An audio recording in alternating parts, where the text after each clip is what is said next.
Welcome back. The Anambra 2025 governorship election has come to an end, and the Independent National Electoral Commission INEC has declared the winner.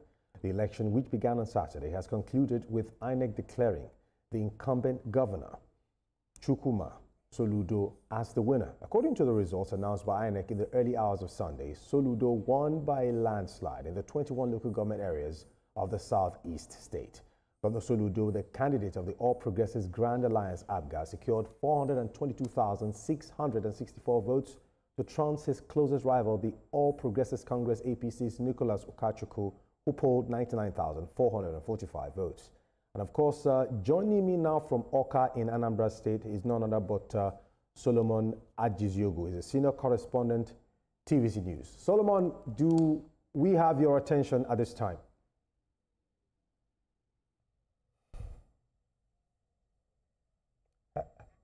Hello, Solomon, are you there?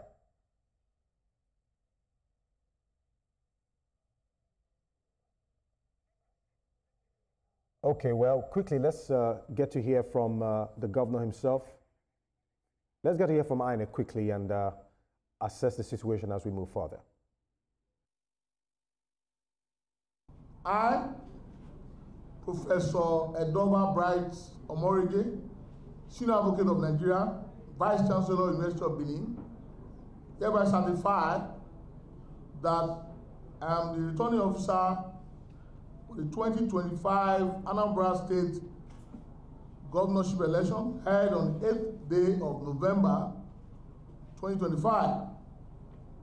I also certify that the election was contested and that the winner emerged. The candidate with the highest number of votes cast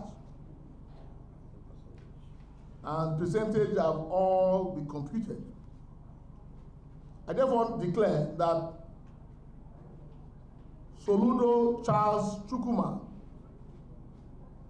of the APGA, I will satisfy the requirement of the law and score the highest number of votes in this election, is hereby declared the winner and returned elected. I just come out to say thank you to all of you and to the Anambra and to Nigerians. Well, this is a moment to say congratulations to the Anambra. You have spoken. 4 years ago, you spoke. You gave us your mandate. And then, of course, Anambra experimented the first time with beavers in that election. Extremely very low turnout. You elected us with 112,000 votes. In this one, you spoke loudly. This election and this victory is not just victory. It is history made. Big history. Because in the history, we're very humbled by this, a show of solidarity, show of support, and you are very emphatic. Well, chilling words from the governor right there, talking about the situation with the election. And of course, he did talk about a low turnout from the first election compared to what just transpired, over 400,000 more. Now, you practically, I think you followed the election. Sure. So what is your general overview of what you witnessed with the Anambra elections? Thank you. It's impressive that over 500,000 people turned out to vote in this election, and INEC must take its flowers for the performance. As at this time yesterday, about 97% of election results were already uploaded on the iRev, and it is another opportunity for us to restate the call for our elections to get to that point where, from the comfort of your room, you can sit back and know that you have voted and your result is live there. And we are beginning to take the burden of, how to confront the security challenges in our election of INEC.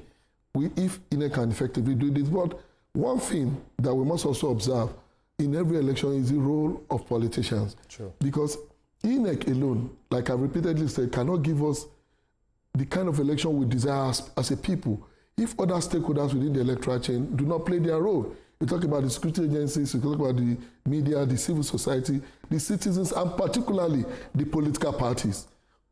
What role have they played in citizen sensitization, voters education? These were things that were really missing in Anambra. And I think, except for the incumbent governor who has been returned for a second term, you could see that only few of those who contested in this election actually took their manifestos, their program to the people. You know, many of them were sitting back, waiting for the day of election, probably, you know, transacting vote, through vote by whatever they may have been banking on. But it is impressive that the election has been peaceful. There are no recorded cases of violence, which is one of the fears that Nigerians have always had when you talk about elections in Anambra State in the past. All right, Solomon, I think I've been told that we can... Okay, fantastic. Solomon, how are you doing this evening? Well, I'm okay. I'm great. All right. Now, quickly, how would you assess the overall outcome of the Anambra governorship election? Was it a true reflection of the people's will? You were on ground, you saw it all happen, and let's have a brief summary of what transpired there. Well, interesting. Well, it seems like an improvement on what happened 4 years ago. You know that 4 years ago there was so much tension in the air, the threats of violence, and because people were afraid, a lot of people did not seem to come out to vote. So the winner in the 2021 election won with 112,000 votes. This time, it's it's 4 times that number of votes. If you win the second term with 422,000 or thereabout, that's an improvement on what you had 4 years ago, and that's largely because the people really wanted to vote. Even though 422,000 is a massive leap from 4 years ago, and then an overall voting, accredited voting of 500,000, that is still a far cry from the 2.8 million registered voters in Anambra. But generally, the election was peaceful. Generally, there were pockets of violence and conflict in a few places. Reported some ballot snatching somewhere, some threats to the peace somewhere, where votes were voided and all of that. But they do not have a significant impact on the outcome of the election, as the winner won 21/21. Okay, well, let's get to understand how you would rate INEC's performance in terms of logistics.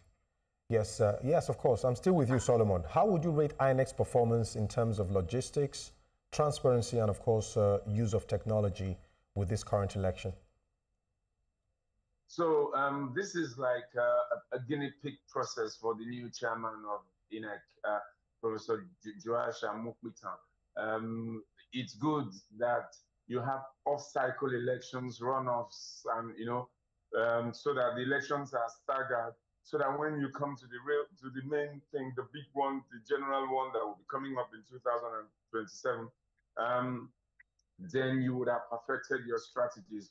One thing that INEC got so right in this election was the very quickly, very early arrival of men and materials to the polling units. They got there ahead of time. They had a lot of time to set up, to rest, to interact with the people.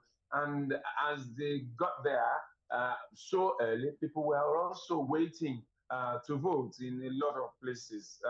But then INEC did not follow its own rules in certain areas where, okay, so if you have 1,000 voters in a particular polling unit, that's a bit worrisome, because your rule says that once people are, 500 and all that, no polling unit should be more than, 500, maybe 600, maybe, but 500 is probably a bit more manageable.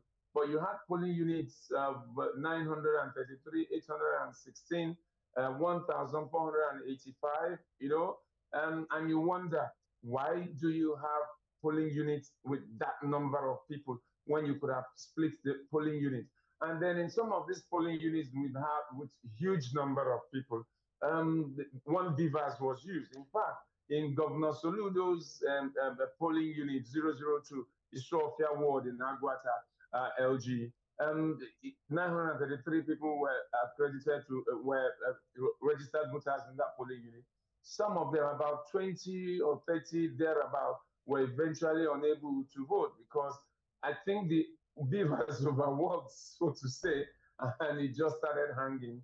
And it was some issues. Some of the people wanted to raise issue, but because they wanted to be peaceful, they just wanted to vote.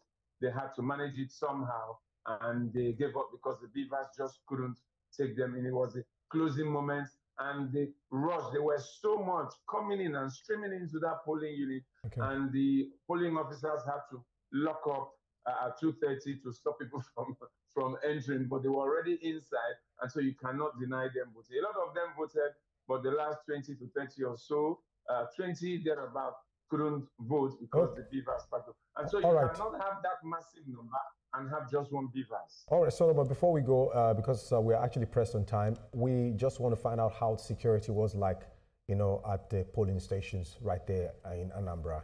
Quickly, in less than 30 seconds. Well, jokingly, some people would have said, oh, if those boys thought that they were strong, maybe what they would have done would have been they would have showed up. But nobody showed up, except that when the votes eventually ended, there were some skirmishes in some areas. But security was tight. It was huge. And I think that the people were generally willing to go to the polls. And so there was no dissent about going to the elections. There was no dissent. It didn't seem that there was dissent at all. Thank you very much, Solomon, for your time, for actually giving us this beautiful reflection. We appreciate you, and we hope to get you back to work as expected. Now, quickly, Olufemi, before we finally round off, from what he said, you can tell that from assessment, it's quite impressive. Needs some pockets of arrangements here and there, and tweaks here and there. Where would you say should really improve in less than 30 seconds before we go moving forward? Okay, transparency in our elections must be pushed towards an electronic voting system, which we have continued to advocate for. And I think part of it have been remember he said the beavers started acting up. Yes. We have to improve. This is a technology we just introduced just a few years ago. True. And even INEC was a technology introduced just about 4 years ago. And now we're beginning to see the positive impact it is having on our election.